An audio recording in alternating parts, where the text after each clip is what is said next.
আজকে আমরা খুব পাওয়ারফুল একটা ইংরেজি শব্দ শিখব, রেপিউডিয়েট। চলুন শুরু করা যাক।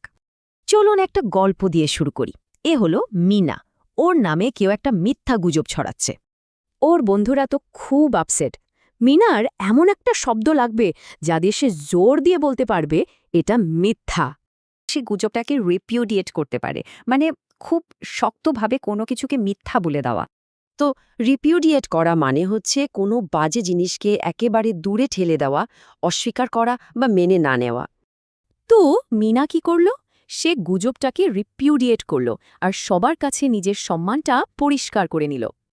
এখন আসল মজার ব্যাপার হলো, এই শব্দটা কিন্তু শুধু ব্যক্তিগত ব্যাপারই ব্যবহার হয় না। চলুন আরও কিছু উদাহরণ দেখি। ধরুন একটা কোম্পানির নামে মিথ্যা কথা ছড়ানো হচ্ছে। তাদের তো নিজেদের বাঁচাতে হবে, তাই না?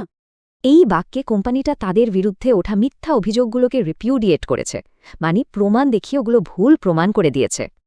আচ্ছা, এবার আসি রাজনীতিতে। এখানে নেতারা অনেক সময় পুরনো বা খারাপ কোনো নিয়মকানুন বাতিল করে দেন। এখানে নেতা পুরনো পলিসিটাকে রিপিউডিয়েট করছেন, মানে ওটাকে পুরোপুরি বাতিল করে নতুন ভালো কিছু আনার কথা বলছেন। আর এই শব্দটা ব্যক্তিগত জীবনেও ব্যবহার হয়, ঠিক যেমনটা আমরা মিনার গল্পে দেখেছিলাম। এই সেন্টেন্সটা দেখুন, এখানে কেউ তার নামে ছড়ানো গুজবকে রিপিউডিয়েট করছে, মানে সাফ সাফ জানিয়ে দিচ্ছে যে এগুলো মিথ্যে। তাহলে মনে রাখবেন, ডিসঅ্যাগ্রি করা মানে হলো শুধু একমত না, কিন্তু রিপিউডিয়েট করা আরও অনেক বেশি শক্তিশালী।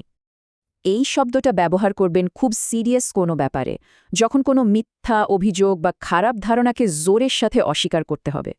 এবার একটু ভাবুন তো, এমন কোনো ভুল ধারণা আছে কি যেটা আপনি পুরোপুরি রিপিউডিয়েট করতে চান?